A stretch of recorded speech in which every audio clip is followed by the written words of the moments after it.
Allah itu Esa.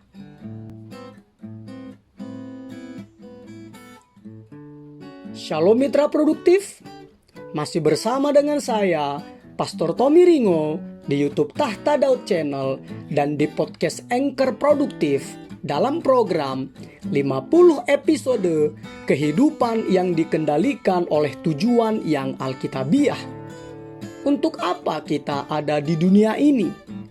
Episode 44. Sebelum kita belajar bersama dan memulai perjalanan rohani yang mengasyikkan ini, mari kita memperkatakan dan merenungkan firman Allah yang tertulis dalam kitab Ulangan 6 ayat 4 yang berkata,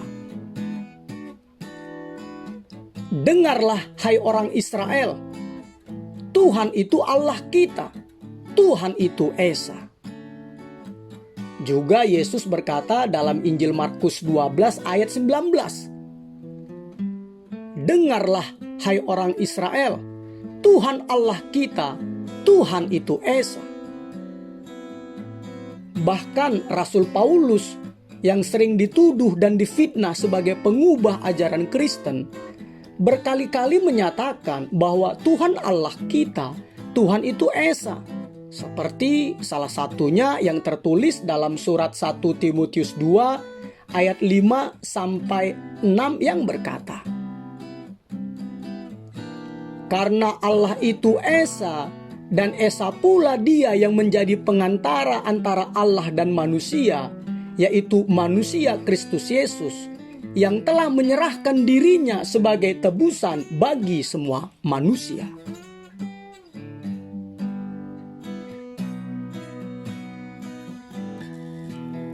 Dari ayat-ayat tersebut kita diingatkan bahwa Tuhan Allah kita, Tuhan itu Esa, bukan tiga seperti yang difitnahkan oleh orang-orang Muslim dan orang-orang lainnya kepada orang-orang Kristen.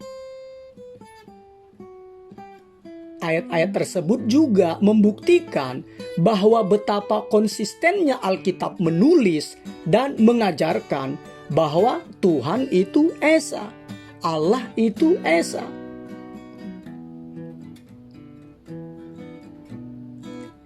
Salah satu doktrin kekristenan yang paling banyak diserang oleh orang-orang Muslim atau orang-orang lainnya adalah doktrin tentang Allah.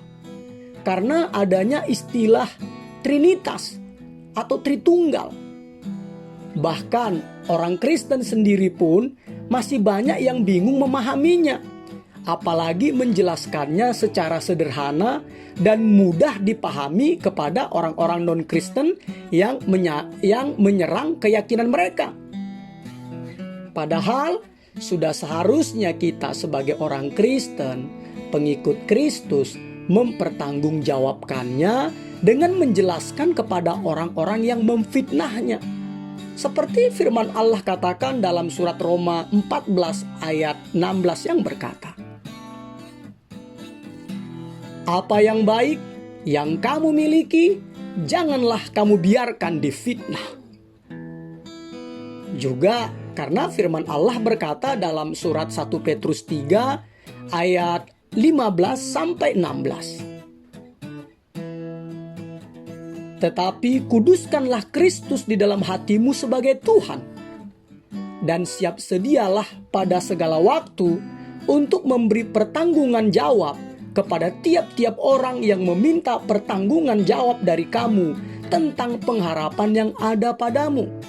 Tetapi haruslah dengan lemah lembut dan hormat, dan dengan hati nurani yang murni, supaya mereka yang memfitnah kamu karena hidupmu yang saleh dalam Kristus menjadi malu karena fitnahan mereka itu."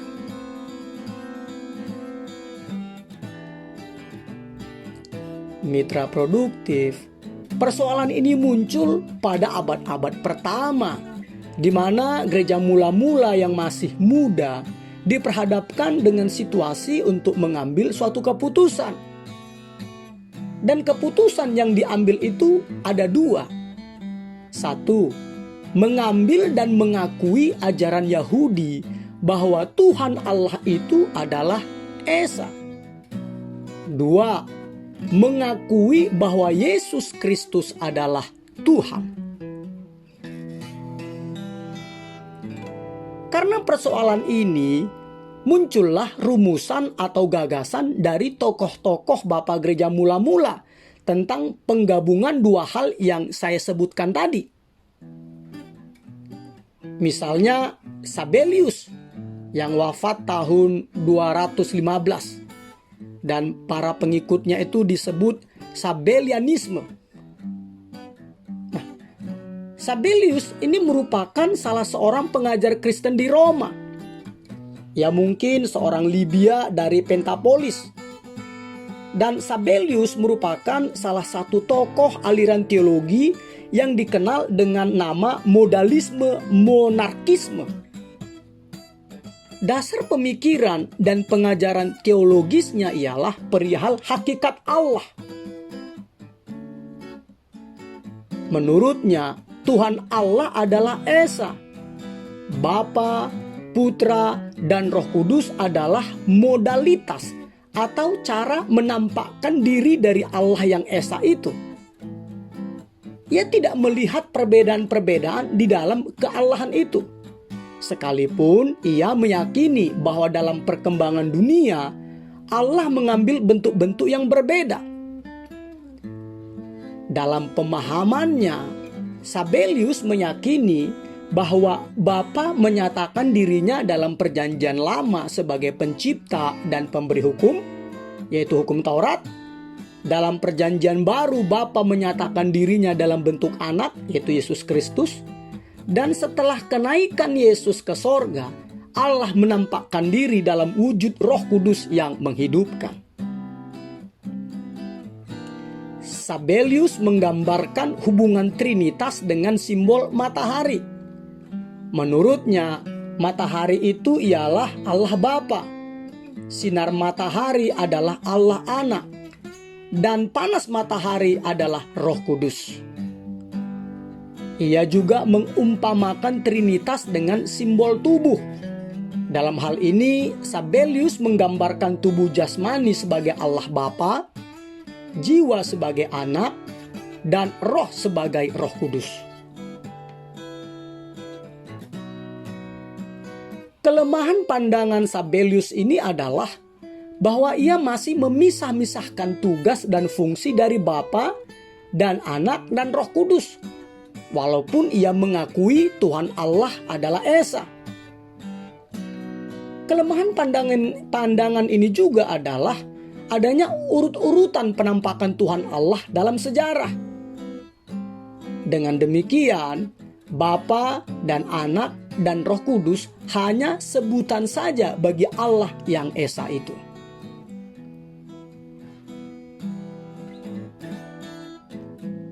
Berikutnya adalah Arius dari Alexandria. Hidup dari tahun 250 sampai 336. Arius adalah seorang tokoh Kristen yang hidup pada akhir abad kedua sampai abad ketiga di Alexandria, Mesir, pada masa pemerintahan Kaisar Konstantinus Agung. Arius menolak ajaran mengenai keilahian Kristus dengan berpandangan bahwa Kristus hanyalah ciptaan Allah dan bukan Allah. Pandangannya ini kemudian mempengaruhi munculnya sebuah gerakan yang disebut Arianisme. Pemikiran Arius mengenai keilahian Kristus kemudian ditolak dalam Konsili Nisea dan ia dikucilkan dari gereja. Kelemahan pandangan Arius ini adalah jelas-jelas bertentangan dengan tradisi dan kepercayaan yang telah diterima secara luas oleh gereja mula-mula pada masa itu. Dan tahun-tahun berikutnya, ajaran Arius sungguh bertentangan dengan Alkitab Perjanjian Baru yang final dikanonkan atau disusun pada tahun 397 di Kartago, Tunisia, Afrika saat ini. Pandangan Sabellius dan Arius pada prinsipnya adalah Unitarian yang menerima keberadaan satu Allah tetapi menyangkali, mengabaikan atau salah menafsirkan tentang Bapa dan Anak dan Roh Kudus.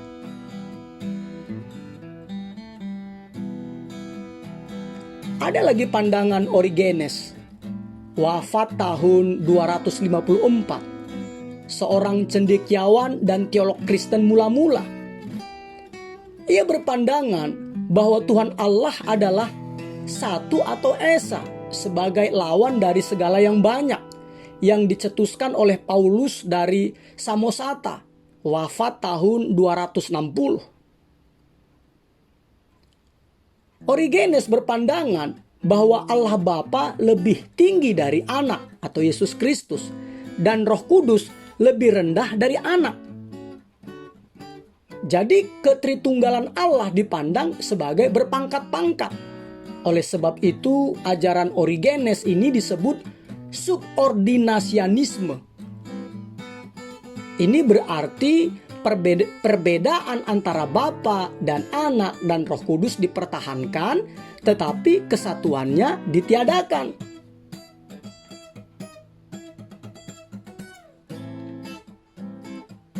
Berikutnya lagi rumusan Trinitas atau Tritunggal yang dicetuskan oleh Quintus Septimius Florens Tertullianus atau Tertullianus dari Kartago yang saya sebutkan tadi, Tunisia Mesir saat ini, sekitar tahun 155 sampai 230. Tertullianus adalah seorang pengacara dan pemimpin gereja.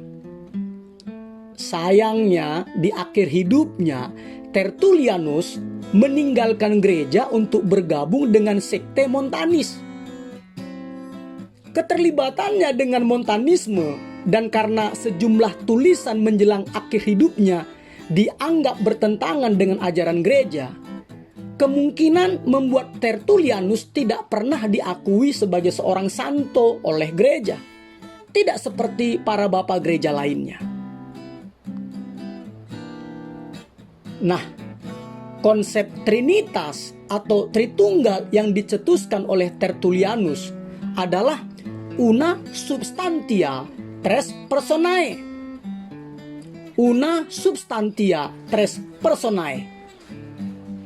Ia menjelaskan bahwa Bapa, Putra atau Yesus dan Roh Kudus adalah satu dalam esensi, bukan satu dalam pribadi. Maksudnya adalah bahwa Allah adalah tiga pribadi yang sehakikat, konsubstansial. Bapa, Putra atau Yesus dan Roh Kudus sebagai satu Allah dalam tiga pribadi ilahi. Ketiga pribadi ini berbeda, namun merupakan satu substansi, esensi atau kodrat. Pandangan Origenes dan Tertullianus pada prinsipnya adalah Trinitarian yang menerima ketritunggalan Allah dengan cara yang berbeda. Demikianlah secara singkat pergumulan gereja mula-mula pasca rasul-rasul Yesus Kristus. Nah, karena adanya perbedaan pendapat antar tokoh gereja, diadakanlah konsili musyawarah besar di Nisea, Iznik Turki saat ini, yang diselenggarakan pada tanggal 20 Mei sampai 19 Juni tahun 325 untuk memutuskan sahadatnya. Berikut ini cuplikan dari sahadatnya. Aku percaya kepada satu Allah, Bapa yang Maha Kuasa, Pencipta langit dan bumi, segala yang kelihatan dan yang tidak kelihatan, dan kepada satu Tuhan, Yesus Kristus, Anak Allah yang tunggal, yang lahir dari Sang Bapa sebelum ada segala zaman, Allah dari Allah, terang dari terang, Allah sejati dari Allah sejati, diperanakan, bukan dibuat, sehakikat dengan Sang Bapa. Aku percaya kepada Roh Kudus, yang jadi Tuhan dan menghidupkan, yang keluar dari Sang Bapa dan Sang Anak.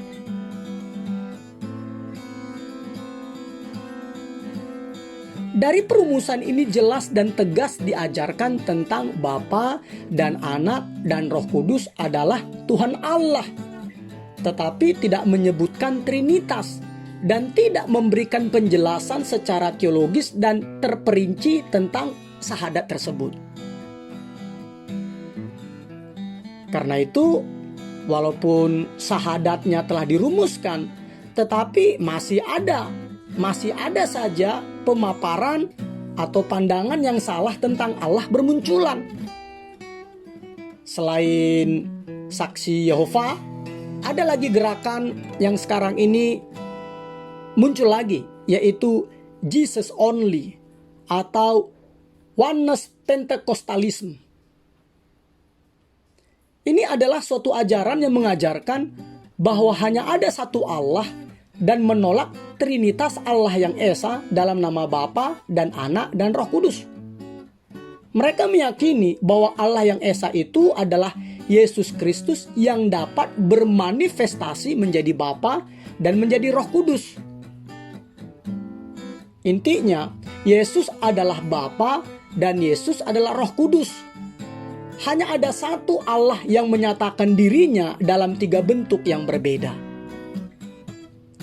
Konsep seperti ini sama dengan konsep modalisme yang mengajarkan bahwa Allah bisa berubah menjadi 3 bentuk yang berbeda dalam waktu yang berbeda. Kadang sebagai Bapa, lalu sebagai Anak, dan kadang sebagai Roh Kudus.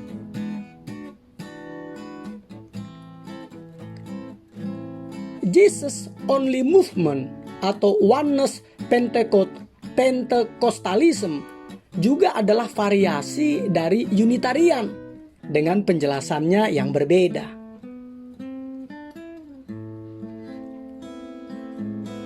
Mitra produktif. Akar permasalahan ini timbul ketika ahli teologi Kristen mula-mula, yaitu Tertullianus, mencetuskan istilah Trinitas atau Tritunggal seperti yang telah saya sebutkan di atas. Padahal kata Trinitas ini tidak ada tertulis dalam bahasa asli Alkitab. Dan ini menjadi permasalahan klasik hingga kini. Celakanya lagi, saat ini ada yang menambahkan istilah-istilah baru yang tidak terdapat dalam Alkitab. Bahkan fatal kesalahannya, yaitu menambahkan istilah Allah Bapa, Allah Anak, dan Allah Roh Kudus. Sehingga terkesan Allahnya orang Kristen itu ada 3.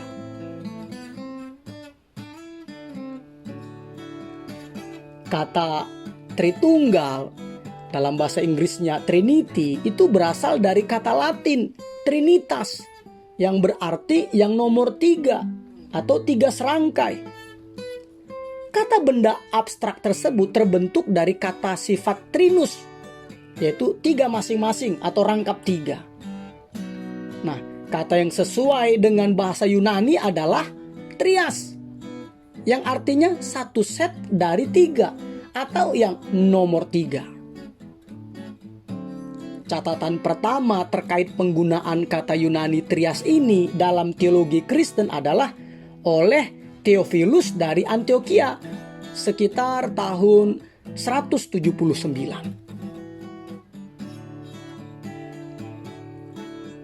Konsep Trinitas atau Tritunggal yang dicetuskan oleh Tertullianus seperti yang telah saya uraikan di atas menjelaskan bahwa Bapa dan Putra atau Yesus dan Roh Kudus adalah satu dalam esensi, bukan satu dalam pribadi. Maksudnya adalah bahwa Allah adalah 3 pribadi yang sehakikat, konsubstantial. Bapa, Putra atau Yesus dan Roh Kudus. Sebagai apa? Sebagai satu Allah dalam 3 pribadi ilahi. Yang dia sebut waktu itu adalah una substantia tres personae. Ketiga pribadi ini berbeda, namun merupakan satu substansi, esensi atau kodrat.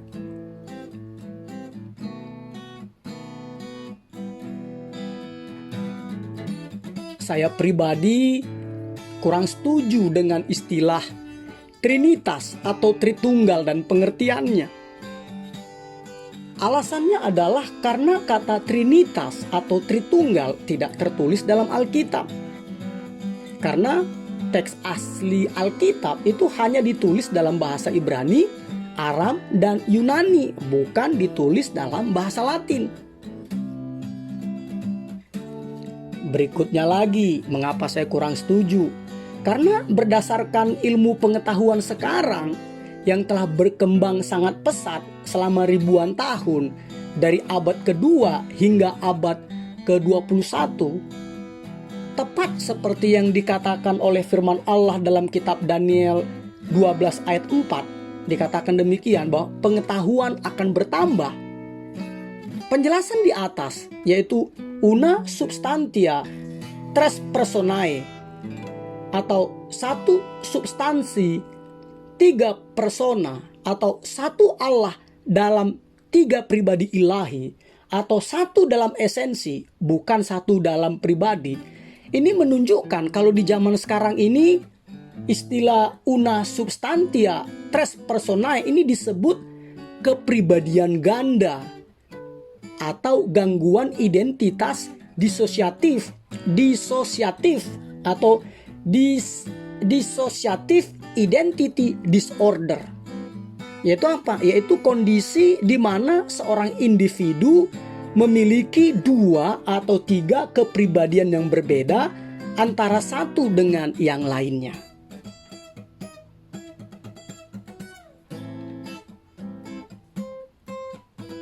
Menurut saya, persoalan ini muncul karena kita salah mendefinisikan atau mempersepsikan tentang Allah itu sendiri. Hal ini berakibat fatal karena ketika kita keliru mendefinisikan sesuatu, maka kita akan salah mengaplikasikannya. Sekali lagi saya katakan ya, ketika kita keliru mendefinisikan sesuatu, maka kita akan salah mengaplikasikannya. Tanpa disadari, kita mempersepsikan Allah sebagai zat, bukan roh. Padahal Alkitab menulis bahwa Allah itu roh, seperti yang Yesus katakan dalam Injil Yohanes 4 ayat 24.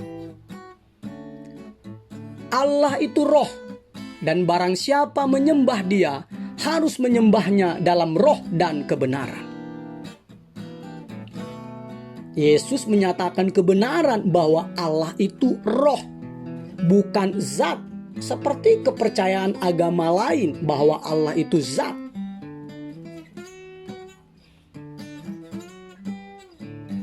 Mitra produktif, berdasarkan definisinya, zat merupakan materi. Zat adalah sesuatu yang menempati ruang dan memiliki massa. Zat menunjukkan sifat inersia dan kekenyalan. Artinya, jika Allah adalah zat, maka Allah dapat dipisahkan. Contohnya, zat air. Air termasuk zat murni dan bukan merupakan campuran, sehingga air disebut sebagai zat tunggal.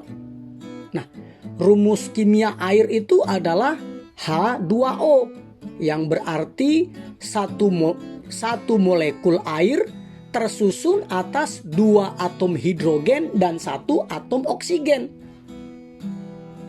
Namun, karena air adalah zat, bahkan zat tunggal, walaupun dia zat tunggal, air dapat dipisahkan menjadi hidrogen sendiri dan oksigen sendiri.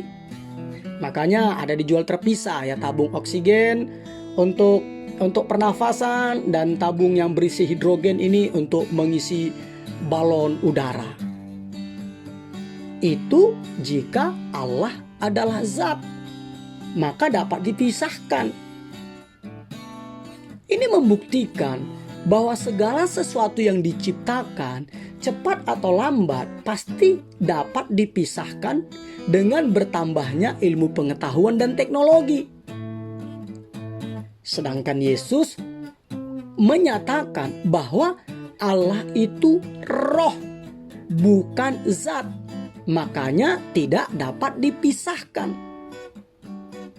Sekali lagi saya katakan ya, Yesus menyatakan bahwa Allah itu roh, bukan zat.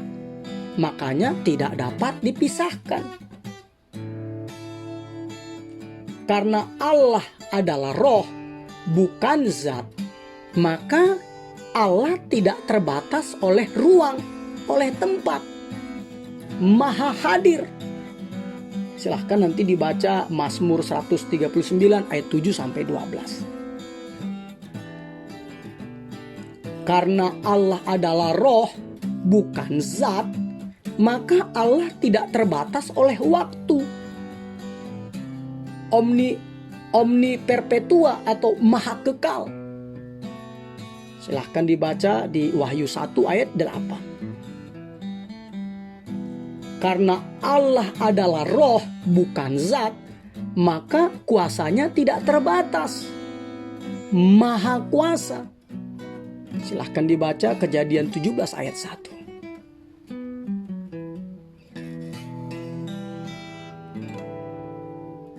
Bapa dan Anak dan Roh Kudus adalah Esa. Tidak dapat dipisahkan karena roh, bukan zat. Bapa adalah Allah. Silahkan baca Matius 6 ayat 9. Yesus adalah Allah yang menjadi manusia. Silahkan dibaca Yohanes 1 ayat 1-3 dan 14. Roh Kudus adalah Allah Immanuel yang menyertai dan diam di dalam manusia. Silahkan dibaca Yohanes 14 ayat 17. Yesus dan Bapa adalah satu. Bisa dibaca nanti Yohanes 10 ayat 30, Yohanes 14 ayat 9-10. Apalagi Roh Kudus keluar dari Bapa. Yohanes 15 ayat 26, sama seperti Yesus keluar dan datang dari Allah. Yohanes 8 ayat 42. Hal ini menunjukkan dan membuktikan bahwa benarlah bahwa Allah adalah roh, bukan zat. Sehingga Allah maha hadir, maha kekal, maha suci, maha tahu, maha kasih, maha benar, maha baik, maha adil, maha setia yang tidak dapat dipisahkan. Rinciannya sebagai berikut. Pertama, karena Allah adalah roh bukan zat, maka Bapa dan Anak dan Roh Kudus tidak dapat dipisahkan berdasarkan fungsinya, seperti yang dirumuskan oleh Sabellius dan para pengikutnya, Sabellianisme, di mana mereka masih memisah-misahkan tugas dan fungsi dari Bapa dan Anak dan Roh Kudus, walaupun ia mengakui Tuhan Allah adalah Esa. Nah, Sabellius dan para pengikutnya mengakui adanya urutan-urutan penampakan Tuhan Allah dalam sejarah. Dengan demikian, Bapa dan Anak dan Roh Kudus hanya sebutan saja bagi Allah yang Esa itu. Kedua, karena Allah adalah roh, bukan zat, maka Bapa dan Anak dan Roh Kudus tidak dapat dipisahkan.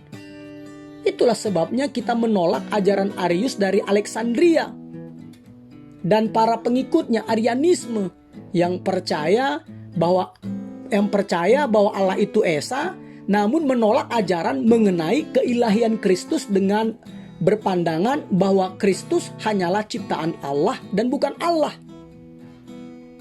Ajaran Arius ini bertentangan dengan Alkitab dan ditolak dalam Konsili Nisea. Ia akhirnya dikucilkan dari gereja. Pandangan Sabellius yang pertama dan Arius yang kedua pada prinsipnya adalah Unitarian, yang menerima keberadaan satu Allah tetapi menyangkali, mengabaikan atau salah menafsirkan tentang Allah adalah roh. Ketiga, karena Allah adalah roh, bukan zat, maka Bapa dan Anak dan Roh Kudus tidak dapat dipisahkan. Itulah sebabnya kita menolak pandangan Origenes yang wafat tahun 254. Karena ia berpandangan bahwa Allah Bapa lebih tinggi dari Anak, dari Yesus Kristus, dan Roh Kudus lebih rendah dari Anak. Jadi ketritunggalan Allah dipandang sebagai berpangkat-pangkat. Oleh sebab itu ajaran Origenes ini disebut subordinasianisme. Nah, ini berarti perbedaan antara Bapa, Anak, dan Roh Kudus dipertahankan, tetapi kesatuannya ditiadakan. Keempat, karena Allah adalah roh bukan zat, maka Bapa dan Anak dan Roh Kudus tidak dapat dipisahkan. Itulah sebabnya saya pribadi kurang setuju dengan pandangan yang dicetuskan oleh Tertullianus, yaitu una substantia tres personae. Karena ia menjelaskan bahwa Bapa, Putra atau Yesus dan Roh Kudus adalah satu dalam esensi, bukan satu dalam pribadi. Maksudnya adalah bahwa Allah adalah tiga pribadi yang sehakikat. Bapa, Putra atau Yesus dan Roh Kudus sebagai satu Allah dalam tiga pribadi ilahi. Nah, ketiga pribadi ini berbeda namun merupakan satu substansi, esensi atau kodrat. Nah, kalau di zaman sekarang ini istilah una substantia tres disorder ini adalah kondisi di mana seorang individu memiliki dua atau lebih kepribadian yang berbeda antara satu dengan yang lainnya. Pandangan Origenes yang ketiga dan Tertullianus yang keempat pada prinsipnya adalah Trinitarian yang menerima ketritunggalan Allah dengan cara yang berbeda. Kelima, karena Allah adalah roh, bukan zat, maka Bapa dan Anak dan Roh Kudus tidak dapat dipisahkan. Itulah sebabnya kita menolak ajaran dari gerakan Jesus Only atau Jesus Only Movement atau Oneness Pentecostalism. Karena apa? Karena mereka mengajarkan bahwa hanya ada satu Allah. Mereka meyakini bahwa Allah yang Esa itu adalah Yesus Kristus yang dapat bermanifestasi menjadi Bapa dan menjadi Roh Kudus. Intinya apa? Intinya Yesus adalah Bapa menurut pandangan mereka dan Yesus adalah Roh Kudus. Hanya ada satu Allah yang menyatakan dirinya dalam tiga bentuk yang berbeda. Nah, konsep seperti ini sebenarnya sama dengan konsep modalisme yang mengajarkan bahwa Allah bisa berubah menjadi tiga bentuk yang berbeda dalam waktu yang berbeda. Kadang sebagai Bapa, lalu sebagai Anak, dan kadang sebagai Roh Kudus. Nah, Jesus Only Movement ini juga, ini hanya mengacu pada baptisan dalam nama Yesus Kristus saja, dan menolak baptisan dalam nama Bapa dan Anak dan Roh Kudus. Nah, golongan ini menganggap bahwa baptisan dalam nama Bapa dan Anak dan Roh Kudus tidak dilakukan oleh para rasul Yesus Kristus dan menuduh Matius 28 ayat 19 sebagai ayat yang diragukan kebenarannya. Namun perintah Tuhan Yesus Kristus sangatlah jelas dan tegas bahwa kita harus membaptis semua muridnya dalam nama Bapa dan Anak dan Roh Kudus sesuai dengan firman Tuhan yang tertulis dalam Injil Matius 28 ayat 19 yang berkata, "Karena itu pergilah, jadikanlah semua bangsa muridku, dan baptislah mereka dalam nama Bapa dan Anak dan Roh Kudus."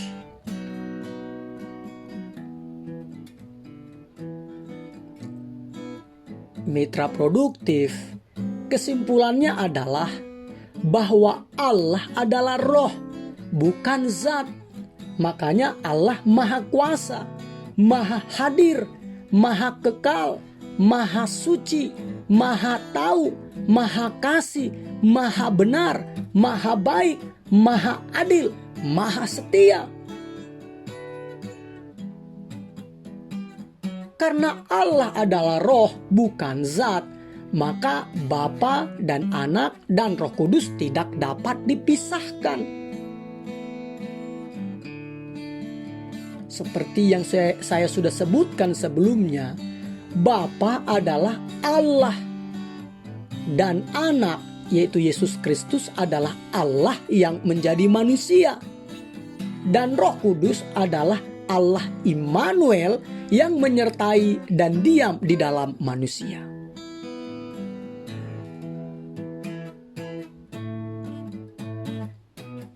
Episode 44. Berpikir dan merenungkan tujuan hidup saya. Nilai-nilai atau prinsip-prinsip yang harus dipikirkan dan direnungkan. Tuhan Allahku Esa. Ayat untuk diingat, 1 Timotius 2 ayat 5. Karena Allah itu Esa, dan Esa pula dia yang menjadi pengantara antara Allah dan manusia, yaitu manusia Kristus Yesus. Pertanyaan untuk dipikirkan dan direnungkan. Masihkah saya membeda-bedakan antara Bapa dan Anak dan Roh Kudus dalam benak saya?